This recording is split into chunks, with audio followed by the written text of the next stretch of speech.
आज हम पढ़ेंगे electric lines of force. Electric lines of force, देखो इसे फील्ड लाइन के नाम से भी जाना जाता है ना, ध्यान रखिए, फील्ड लाइन भी होती है। Okay, electric lines of force को समझ जाने के लिए मैं आपको एक चीज एग्जांपल देता हूं। सपोज मान लो कि यहां पर कोई पॉजिटिव चार्ज है, ठीक है, यहां पर क्या है, पॉजिटिव चार्ज। अब ये पॉजिटिव चार्ज फ्री है, ठीक है, ये इलेक्ट्रिक फील्ड में मूव करने के लिए अपन ने मान लिया ये क्या है, फ्री है।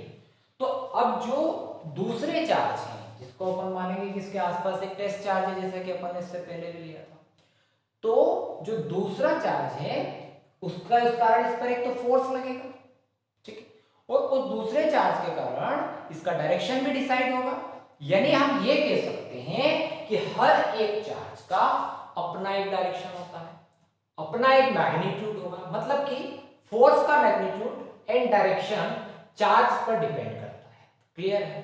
यानी कि अगर प्लस क्यू चार्ज को आप फ्रीली मूव करने के लिए छोड़ देते हैं, मतलब कि इलेक्ट्रिक फील्ड में फ्रीली मूव करने के लिए छोड़ देते हैं, तो उस पर फोर्स लगेगा और उस फोर्स का डायरेक्शन और मैग्नीट्यूड, फोर्स का डायरेक्शन और मैग्नीट्यूड डिफरेंट चार्ज के लिए डिफरेंट डिफरेंट होगा, डिफरेंट चार्ज के लिए डिफरेंट डिफरेंट होगा। तो मैं इसको इस तरीके से बताता हूं, यहां पर आपका पॉजिटिव चार्ज है, ठीक, अब आप यहां देखेंगे, इस पॉइंट पर देख रहे हैं, यहां पर कोई टेस्ट चार्ज लिया और यहां देखा, तो यहां पर फोर्स का स्ट्रेंथ अलग है, यानी फोर्स की वैल्यू अलग है, डायरेक्शन अलग है।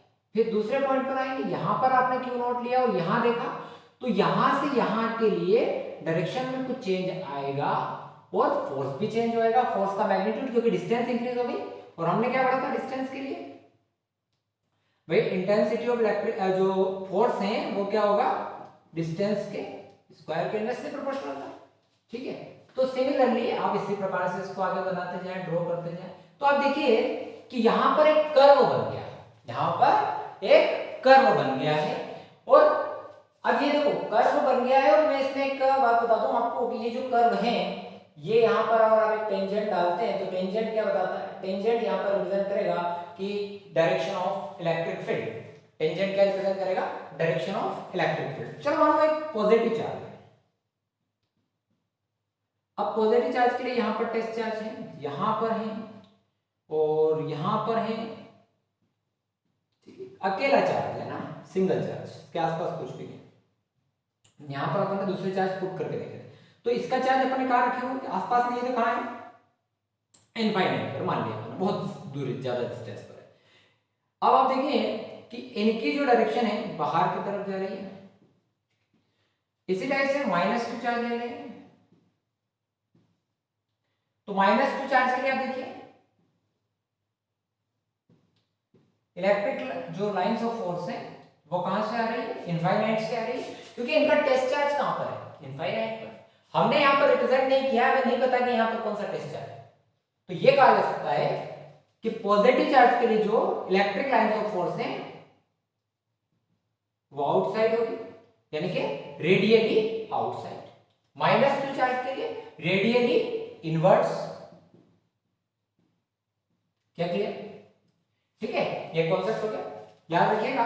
प्लस टू चार्ज के लिए electric lines of force radially outward, और माइनस टू चार्ज के लिए सॉरी रेडियली इनवर्ड, ठीक है बच्चों। अब देखिए, तो डेफिनेशन क्या हो गया, पहले अपन इलेक्ट्रिक लाइंस ऑफ फोर्स का डेफिनेशन बना देते हैं। तो अपन ने एक तो यहां पर क्या बोला कि एक कर्व है, ठीक है, और स्मूथ कर्व है, और कोई इलेक्ट्रिक लाइंस ऑफ फोर्स के ड्रॉ कर सकता है, प्रकाश इमेजिनरी है, ठीक है। तो क्या हो गया, electric lines of force is a imaginary smooth curve.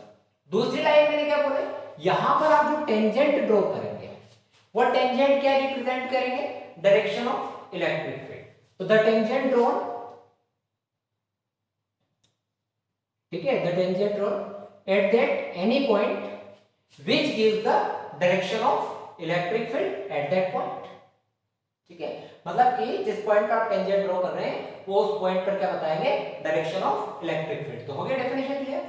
यानी कि इलेक्ट्रिक लाइंस ऑफ फोर्स क्या है, एक स्मूथ कर्व है और उस पर आप जो टेंजेंट ड्रॉ कर रहे हैं वो टेंजेंट क्या रिप्रेजेंट करेंगे, डायरेक्शन ऑफ इलेक्ट्रिक फील्ड को रिप्रेजेंट करेंगे। ठीक है, ये तो एक चीज होगी। प्रॉपर्टी पे चर्चा करें।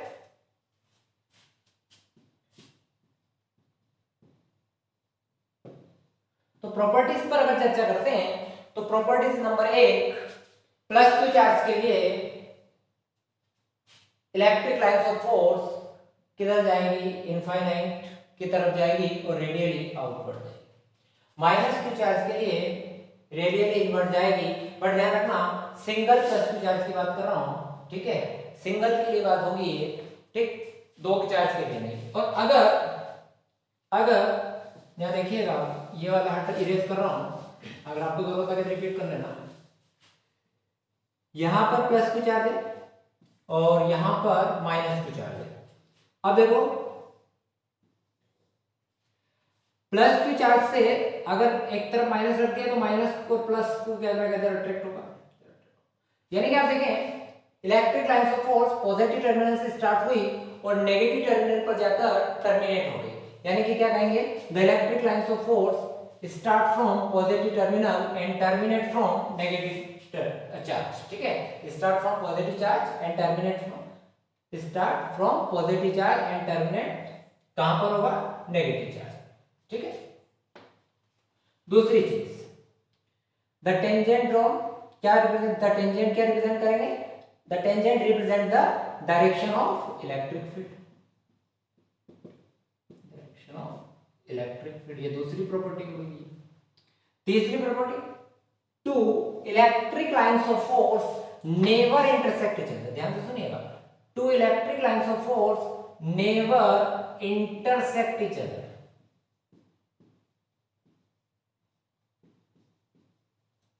Two electric lines of force never intersect each other। यानी कि अगर दो इलेक्ट्रिक लाइंस ऑफ फोर्स एक दूसरे को कट कर जाती हैं, काट देती है, यानी कि इंटरसेक्ट कर देती हैं, तो हम जानते हैं कि कहीं पर भी इंटरसेक्शन होगा तो वहां पर इलेक्ट्रिक फील्ड की दो डायरेक्शन होगी, जो कि पॉसिबल नहीं है।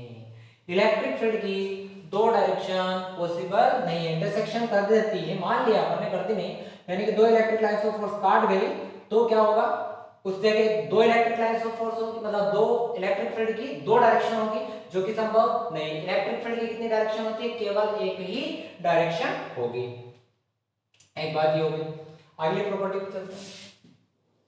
अब देखो इसी को बना ले, यहां पर देखिए आप, ये गया प्लस क्यू चार्ज से ऐसे होगी, यहां पर ऐसे, ठीक है, और भी बना सकते हैं ऐसे ऐसे, ठीक। अब आप देखो,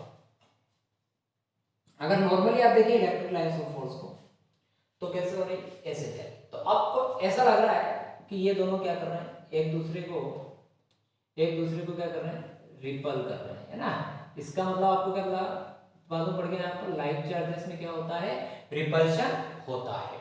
इलेक्ट्रिक लाइंस ऑफ फोर्स इस टाइप से नॉर्मल की तरफ देख रहे हैं तो एक दूसरे से दूर होती हुई दिखाई देगी, तो ऐसा लगेगा कि ये दूर हो रही है, इसका मतलब लाइट चार्जेस में क्या होता है, रिपल्शन होता है। दूसरी चीज देखो, इसको अगर ध्यान से देखें ना, प्लस क्यू चार्ज और यहां पर माइनस क्यू चार्ज। अब देखो एंड पर इस प्रकार से मिली है, मानो इस प्रकार से मिली है, मानो एक स्ट्रेच स्ट्रिंग हो, ठीक है, उसको इस प्रकार से कोई तनी हुई डोरी हो, मतलब ठीक है, तनी हुई डोरी का, यानी कि ये क्या हो गया, तनाव है इनके बीच में, यानी कि unlike charges attract each other, मतलब एक दूसरे को खींच रहे हैं, ठीक है, पहला चार्ज दूसरे चार्ज को अपनी तरफ बुला रहा है, ठीक। तो क्या हो गया इसमें, अट्रैक्शन, ठीक है। तो यहां से दूसरी बात भी साबित हो गई कि अनलाइक चार्जेस में क्या होता है, अट्रैक्शन होता है, ठीक है। अगली बात, अगली प्रॉपर्टी पर आते हैं। अगर ये लाइन जितनी पास में होगी, मतलब कि जितनी ज्यादा डेंसर होगी, पास पास पास पास पास, बहुत सारी इलेक्ट्रिक लाइंस हो, जितने electric lines of force pass पास पास होगी, वहां पर इलेक्ट्रिक फील्ड क्या होगा बच्चों, स्ट्रॉन्ग होगा। जितनी पास पास होगी वहां पर इलेक्ट्रिक फील्ड स्ट्रॉन्ग होगा। आगे बढ़ते हैं, और जहां पर क्या होगी, रेयर होगी, दूर दूर होगी, तो वहां पर इलेक्ट्रिक फील्ड बच्चों आपका क्या होगा, वीक होगा। ठीक है, जहां पास पास होगी इलेक्ट्रिक लाइंस ऑफ फोर्स वहां पर इलेक्ट्रिक फील्ड स्ट्रांग होगा, यानी कि डेंसर है तो स्ट्रांग होगा और रेयर है तो इलेक्ट्रिक फील्ड आपका क्या होगा, वीक होगा। ठीक है, ये भी एक बात होगी। अगली बात करें, अगर इलेक्ट्रिक लाइंस ऑफ फोर्स को मैं पैरेलल इस प्रकार से रखूं तो उसको बोलेंगे आप यूनिफॉर्म इलेक्ट्रिक फील्ड। ठीक है, पैरेलल और इक्वल डिस्टेंस पर अगर हुई electric lines of force parallel and equi distance पर होगी तो उस कंडीशन में उसे क्या बोलेंगे आप, यूनिफॉर्म इलेक्ट्रिक फील्ड। और अगर electric lines of force parallel और इक्वी डिस्टेंस पर नहीं हुई तो उसे बोलेंगे अपन नॉन यूनिफॉर्म इलेक्ट्रिक फील्ड। ठीक है, तो ये बहुत सारी प्रॉपर्टी अपन ने देखी। ठीक है, एक और महत्वपूर्ण प्रॉपर्टी यहां ध्यान से देखिए, इलेक्ट्रिक लाइंस ऑफ फोर्स देखिए ऐसे गई ऐसे गई, यहां से ऐसे जा रही प्लस से माइनस की तरफ, क्या माइनस से प्लस की तरफ आ रही है, यूं आ रही क्या, नहीं है ना। तो एक प्रकार से ये कौन सा कर्व है बच्चों, ओपन कर्व है। और दूसरी बात देखो आप, ये जो लाइंस चली ना धीरे धीरे धीरे धीरे धीरे ऐसे घूमी, ऐसा तो नहीं हुआ कि सडनली ऐसे आई और यहां से ब्रेक हो गई, नहीं हुआ। ठीक है, इसका मतलब क्या होगा, ये कौन सा कर्व होगा, कंटिन्यूअस कर्व है। इलेक्ट्रिक लाइंस ऑफ फोर्स क्या होती है, ओपन एंड कंटिन्यूअस कर्व होती है, मतलब कि कंटिन्यूअस चले, सडनली ब्रेक नहीं होगी। क्योंकि देखो हर एक पॉइंट पर जैसे जैसे पास पास जाएंगे तो थोड़ी थोड़ी डायरेक्शन और थोड़ा थोड़ा मैग्नीट्यूड आपका बदलते जाएगा। सॉरी, ठीक है, बहुत परेशानी आ रही है। अब देखिए, तो जैसे जैसे जैसे जैसे जैसे जाएंगे तो क्या होती जाएगी डायरेक्शन उसकी, धीरे धीरे धीरे धीरे डायरेक्शन बदलती जाएगी, यानी कि या ओपन और कौन सा कर्व है, ओपन एंड कंटिन्यूअस कर्व होती है। Electric lines of force open and continuous curve होती है, ये इसकी मुख्य मुख्य बातें हैं। ठीक, तो ये हो गया बच्चों आपकी इलेक्ट्रिक लाइंस ऑफ फोर्स और फील्ड लाइंस।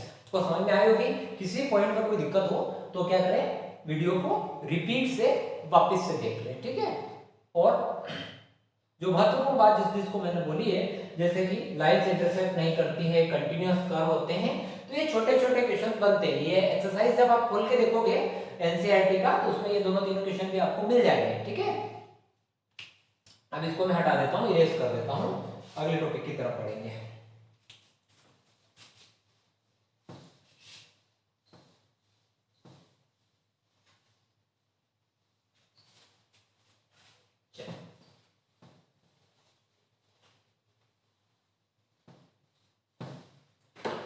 एक टॉपिक और लेते हैं। ठीक है, force and torque on uniform, force and torque on uniform, sorry, force and torque on dipole in uniform electric field, in uniform electric field। ठीक है, यानी कि मुझे फोर्स देखना है तो कहां पर देखना है, यूनिफॉर्म इलेक्ट्रिक फील्ड लेना है। देखो बच्चों, ये मैंने इसमें यूनिफॉर्म इलेक्ट्रिक फील्ड, ठीक है, ये आपका uniform electric field.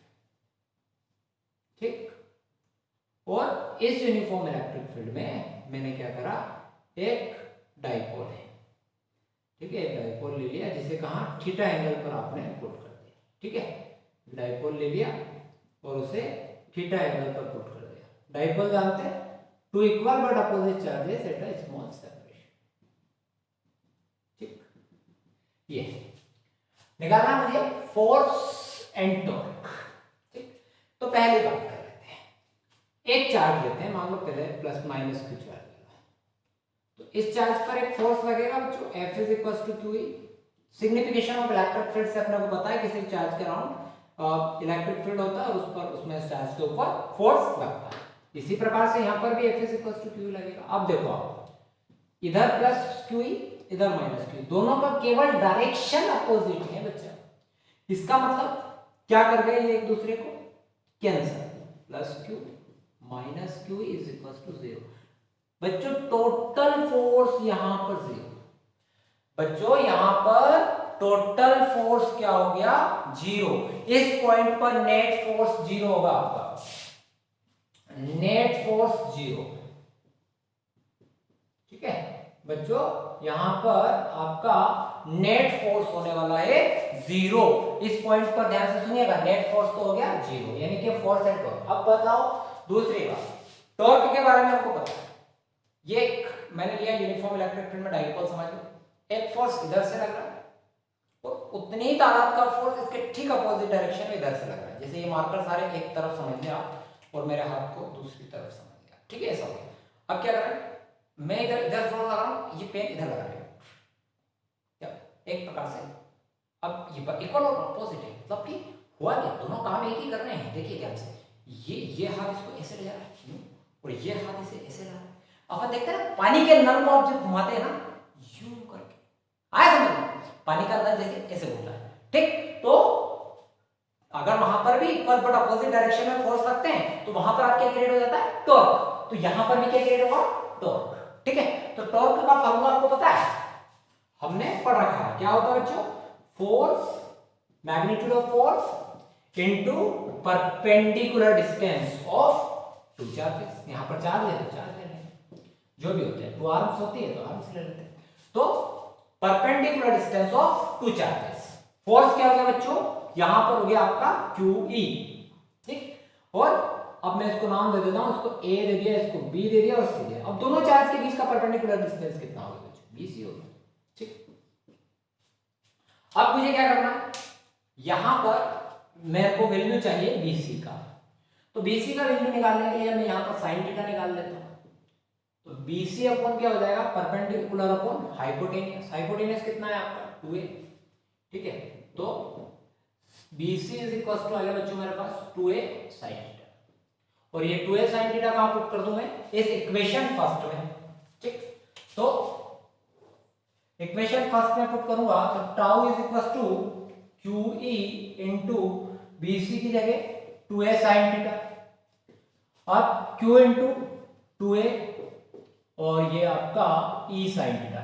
Q into 2a क्या होता है, हमने पढ़ रखा है डाइपोल मोमेंट, इसकी जगह आप क्या पुट कर देंगे P, तो ये हो गया बच्चों PE sin थीटा। ये फॉर्मूला बहुत इंपॉर्टेंट है, जब अपने को टॉर्क निकालना है तो अपने को किस किस चीज की जरूरत पड़ेगी, डाइपोल मोमेंट और इलेक्ट्रिक फील्ड भी अगर हमारे पास है तो हम डायरेक्टली टॉर्क भी निकाल सकते हैं। इसका वेक्टर फॉर्म लिखते हैं P क्रॉस E। ओके, या ठीक, अब देखिए केस फर्स्ट इसमें कुछ चर्चा और कर लेते हैं।